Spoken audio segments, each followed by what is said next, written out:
Romans is a two-player card game in which players assume the roles of competing Roman commanders attempting to win a battle over 3 different fronts.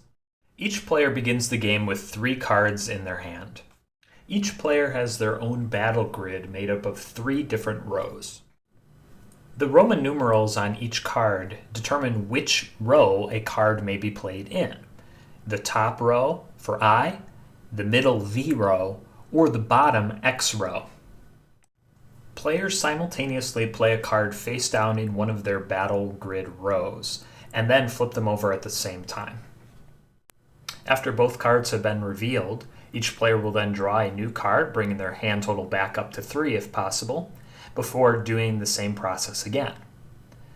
As each round goes on, players will be filling up this 3x3 grid, with 1 square remaining at the end. That is because 2 cards are placed off to the side during game setup. Once all of the cards have been played, players will compare each row's point value total to each other. Each row can score points in a variety of ways. First, they score based on the number of symbols that are attributed to that row.